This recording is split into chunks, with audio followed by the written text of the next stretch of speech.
Mom furiously told me. You're not even part of this family anymore. After I refused to babysit. I said, okay, then don't expect me to pay off your mortgage. That evening, I was halfway through packing for the first real weekend away I'd had in months. A cabin rental 2 hours out, nothing fancy, just quiet, nature, and time with Maddie, my girlfriend, when my phone buzzed. It was Mom. Hey, sweetie. Emily's stuck at work and her daycare canceled. Can you come watch the kids for the weekend? Just this once? Just this once. That was always the phrase, wasn't it? Just this once. Like I hadn't missed birthdays, dates, or even business trips before because something went wrong on their end and I was expected to fix it. Emily was my younger sister. 2 kids, no husband, and a job that never respected her hours. I'd been babysitting her children on and off since the youngest was still in diapers. I took a breath. Sorry, Mom. I already made plans. Maddie and I booked a cabin months ago. There was a pause. Seriously? She said, like I had just announced I was moving to Mars. I'm not canceling. I need this. Another pause, then her voice turned cold. Sharp. Familiar. You're not even part of this family anymore, are you? I blinked. I should have seen it coming. But it still hit like a punch to the chest. I laughed. Not from humor, but disbelief. Okay, then don't expect me to pay off your mortgage. Silence. She didn't yell. She didn't scream. She just hung up. I stood there for a moment, heart racing, that line still hanging in the air like smoke. And then I walked over to my laptop. Because I was done. I sat down in the dim light of my apartment, the soft whir of the fridge the only sound in the room. Maddie was still out grabbing coffee for the road, and I had maybe 20 minutes before she'd be back. 20 minutes to change the direction of an entire lifetime. I opened my banking app first. It took 3 seconds to find the autopay linked to my mom's mortgage, an account I had been feeding like clockwork every first of the month since I started making decent money in tech. Nobody ever thanked me. Not once. Cancelled. Next was the tuition support account for Ethan, my younger brother. He was in college, studying philosophy or maybe marketing. He changed majors so often I couldn't keep track. I'd been quietly covering his books and housing gap fees. Maddie didn't even know. That got cancelled, too. Then came the big one, the emergency credit card. The one only I had access to. The one I thought they didn't know about, but somehow, someone had been using it. Gas station charges near Emily's house. Uber rides. Late-night food delivery. Her, no doubt. I locked the card, called to report misuse, and requested a new one. And then I did something I never thought I'd do. I wrote a message to the family group chat. Family? Since I've apparently been not part of this family for a while now, consider this my formal confirmation. I've cancelled all financial contributions as of tonight. That includes mortgage payments for Mom's house, Ethan's tuition support, the emergency card that's been used without permission. Attached are screenshots of every transaction over the past 2 years, totaling $47,580.33. I didn't do it for thanks, I never got any anyway, but I'm done being your backup plan. Good luck. Jack. And I hit send. A minute later, Maddie walked in carrying 2 lattes and smiling. Ready to go? I looked at her and nodded. More than ever. What I didn't tell her right then was that this weekend wasn't just a vacation, it was the start of something bigger. Because the family I'd spent my whole life sacrificing for had finally said the words I needed to hear, "You don't belong here." And I believed them. The first reply came 6 minutes after I hit send. It was from Emily. What the hell is this, Jack? Are you serious right now? You can't just cut us off like that. What am I supposed to do with the kids? No apology. No hint of accountability. Just panic laced with entitlement. A minute later, Ethan chimed in. Dude, what the hell? I have finals coming up. I need that money for books. Why would you do this now? Now. As if I had picked the most inconvenient time to stop bleeding for them. Then came Mom. Long wall of text. Caps lock, typos, run-on sentences like she couldn't get the words out fast enough. How dare you do this to us, Jack? After everything we've done for you. You think you're better than us just because you have money? I can't believe you would betray your own family. And finally, exactly 11 minutes later, she called. I didn't answer.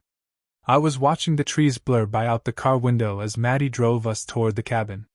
Her hand resting on the gearshift, occasionally brushing mine. She didn't say anything. She didn't need to. She knew something had shifted. When I didn't answer, they went nuclear. Emily sent a voice note. Screaming.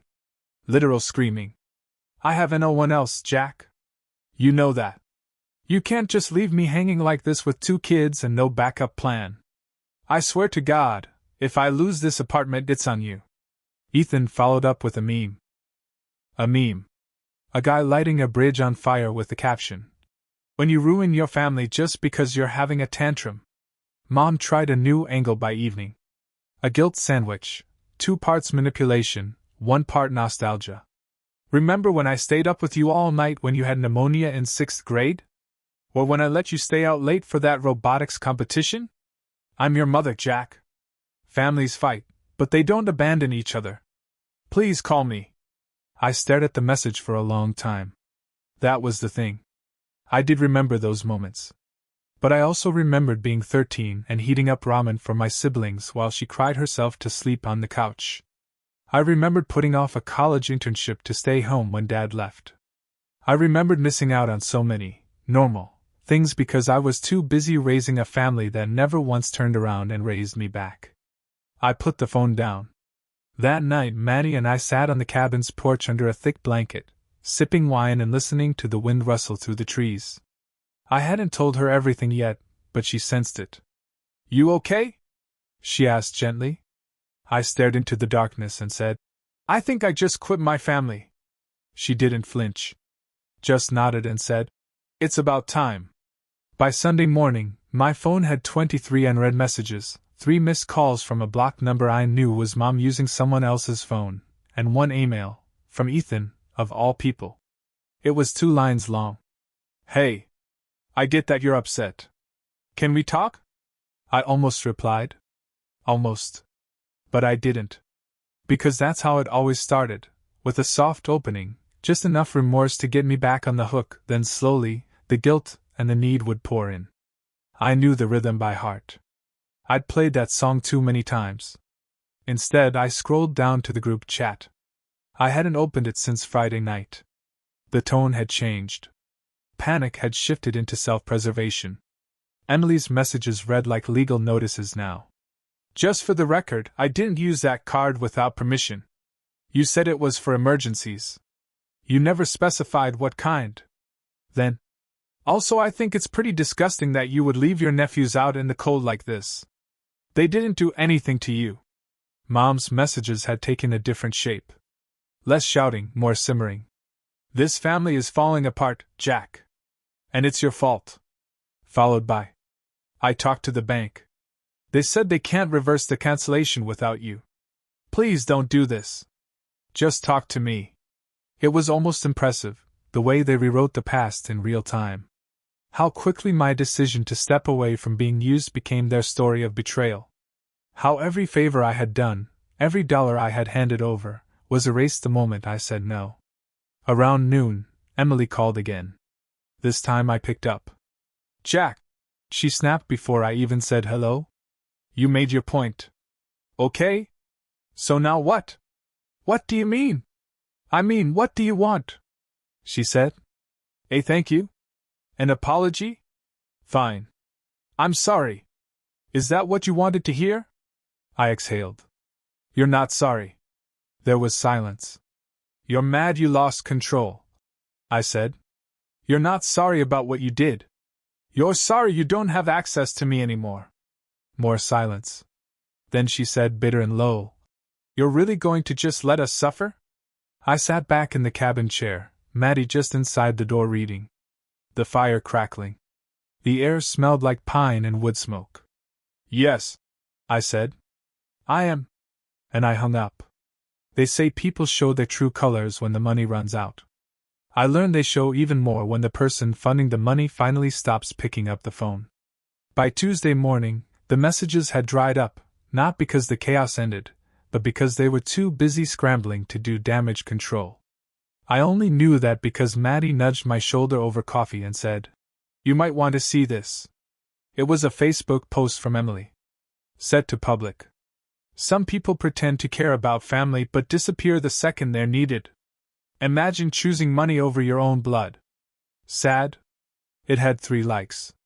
One from a college friend she hadn't spoken to in years, one from my mother, and one from an account I didn't recognize but suspected was a backup profile of Ethan's. I didn't respond. I didn't need to. But that was just the start. That afternoon, I got a call from my old friend Tyler, who lived 2 streets down from my mom's place. "Hey man, sorry if this is out of line, but is everything okay with your folks?" "What do you mean?" "Your mom's out front yelling at the mortgage guy." I blinked. "What?" "Yeah. Like red in the face yelling. Something about how it's illegal to change payments without notice and how you put her in this situation. She's scaring the mailman." I sighed, pressing my fingers to my temple.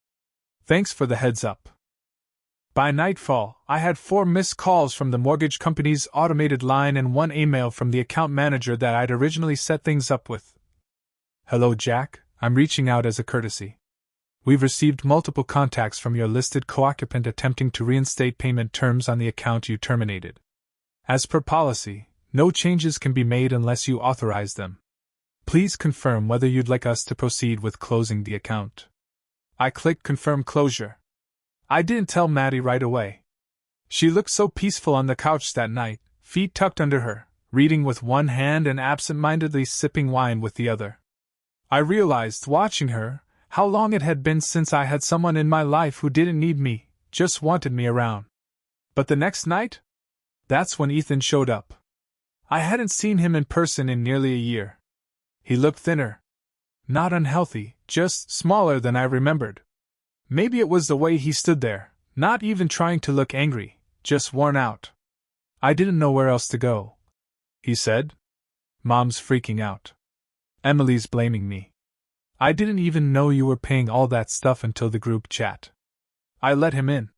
We sat in silence for a while before he said, "Why didn't you tell us?" I didn't answer right away. Then I said, "Because you wouldn't have heard me. None of you ever did." He nodded slowly, rubbing his eyes. "I was a kid when it all started. I didn't get it. But I'm not a kid anymore. That much was true. I don't know how to fix it." He added. "You don't," I said. "That's the thing. You don't fix it. You just stop expecting someone else to carry you." He didn't argue. He just sat there, quiet and tired. And for the first time, I didn't feel resentment toward him. Pity, maybe. But not resentment. She showed up at my apartment 2 days later. No warning. No knock. Just the doorbell ringing like it had something to prove. I was in the middle of debugging a code issue when Maddie peeked through the peephole, turned to me and said, "It's your mom." I didn't move. "Is she alone?" Maddie looked again. "Yeah. No Emily. No Ethan." I walked to the door slowly, each step heavier than the last. When I opened it, Mom was already halfway through rehearsing her expression. It was a look she wore often, part wounded matriarch, part misunderstood hero. "Can we talk?" she said, voice softer than I remembered. I stepped aside without a word. Not because I wanted her in, but because part of me wanted to see what version of her would show up today. She sat on the edge of the couch, didn't take off her coat. "I didn't come here to fight," she began, smoothing her hands over her knees. "I came to try to understand." I leaned against the wall. "What is it you don't understand? That I'm tired? That I spent 10 years being treated like a piggy bank with a pulse?" She winced. "Noted. I know we weren't fair to you," she said carefully. "But we didn't know how much you were doing. You never said anything." My laugh was dry. "Oh, so that makes it better? You never asked, Mom. You just expected." She blinked, eyes glistening, not full tears, but the kind she always used when she was trying to trigger guilt. She was good at that. Olympic level. "I'm your mother," she said. "I raised you. You wouldn't be where you are if not for me." "There it is," I said. "What?" "The you owe me speech." She opened her mouth, but I cut her off. "I'm not doing this anymore. I'm not paying your mortgage. I'm not funding your house. I'm not a son you can withdraw from like an ATM, and then berate when the balance runs low." She stood up then, shoulders squared. "So that's it? You're done with us?" "I'm done being used." She turned toward the door, hand on the knob, then paused. "You'll regret this one day." "No," I said. "I'll regret not doing it sooner." And she left. Not a slam, not a scream. Just the quiet click of a door finally closing. Maddie walked over and slipped her hand into mine. "You okay?" "I think I am," I said. And this time, I meant it. The silence that followed was louder than anything they'd ever shouted at me. No more messages. No more voicemails. No more sudden text asking for a small favor, or just a little help this month. It was like someone had pulled the plug on the part of my life that had always been on call, always responsible, always needed, but never wanted. It should have felt peaceful. And it did, eventually. But first, it felt like grief. I don't think people talk enough about that part. The grief that comes with finally enforcing a boundary. It's not just the loss of a relationship, it's the loss of the fantasy that maybe, someday, they'll change. That they'll wake up, realize what you did for them, and say, "Thank you? I see you now." That fantasy? I buried it that week. Maddie noticed. She didn't push. She just started cooking more. Making space for quiet. Letting me feel it all without forcing anything to the surface.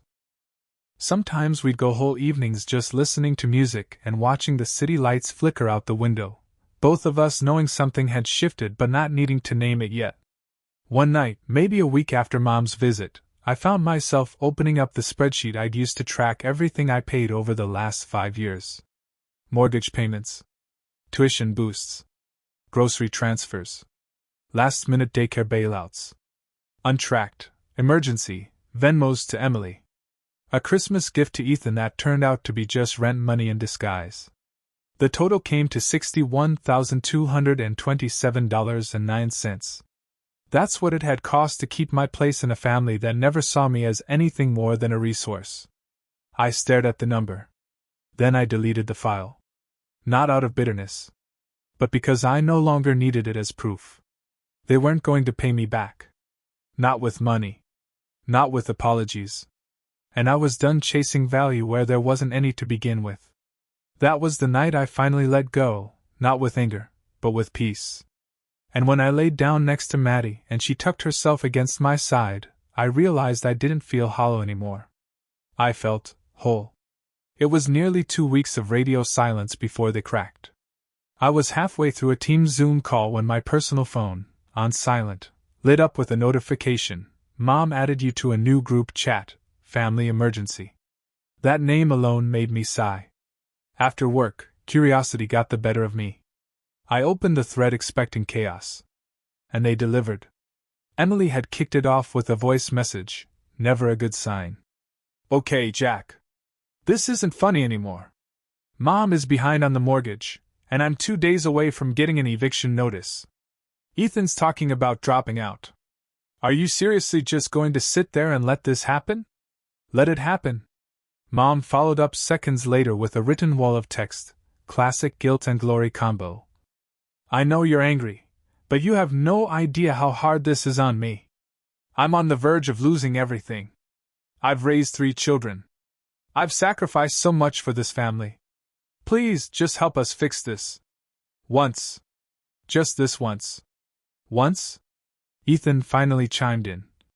"Look, I know I haven't exactly earned it, but you helping us out isn't just for us. It's for you too. You don't want this on your conscience." There it was. The pivot. When begging didn't work, they reached for guilt. And when guilt didn't work, that's when the mask slipped. Emily again. Honestly, if you're going to act like a stranger, don't be surprised when we treat you like one. Don't expect invites. Don't expect kindness. You've made yourself very clear. I didn't respond. Not right away. Instead, I waited. Not for them to calm down, but for myself to. Because I knew this moment, too. It was the moment they realized their grip had slipped. That their safety net had been cut, and the fall was coming faster than they thought. So I typed, "I see you're still confusing support with servitude. I didn't cut you off to be cruel. I did it because you've built your lives around taking from me without ever giving back. I'm not cold, I'm just finally warm enough to stop freezing for all of you." I sent it. Silence. No replies. Not for hours. Not the next day either. They'd made their last move, and it hadn't worked. And for the first time in my life, I didn't feel shaken by it.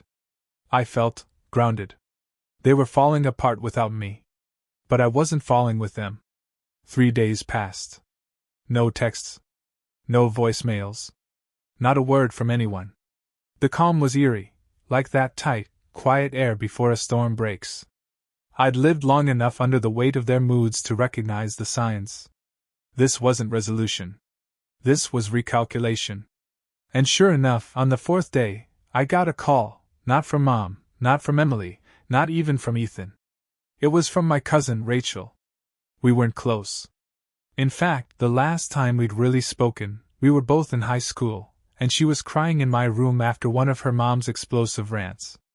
But she always remembered my birthday, and when her texts came, they felt genuine. So when she called, I answered. "Hey, Jack," she said, hesitating. "I'm not calling to take sides.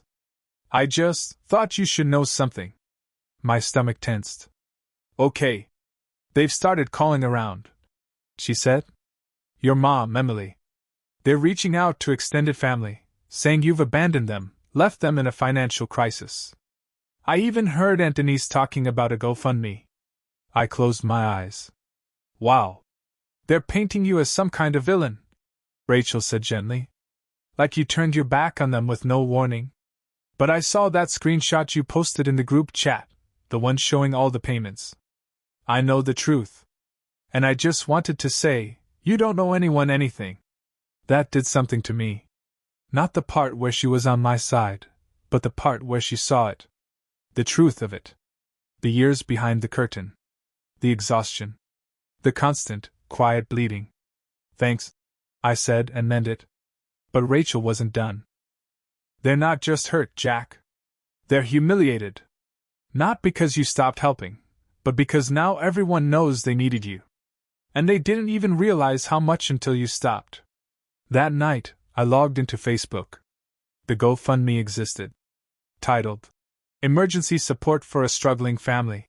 Written by Emily, with a tearjerker of a description. Single mother. Aging parent. Brother with tuition needs. Hardworking family brought to the brink by an unexpected hardship. No mention of me. Of course. They'd scrubbed me from the narrative like a bad edit. The villain off-screen. But the real twist? They'd only raised $140 in 2 days. And most of that came from the same 3 people who liked Emily's earlier post. It was the first time I realized. Without me, they had nothing to lean on. And now the world wasn't rushing in to save them. The audience they thought would rally behind them wasn't clapping. And for once, they had to sit in it. That was the turning point. It came not with a bang, but a whisper.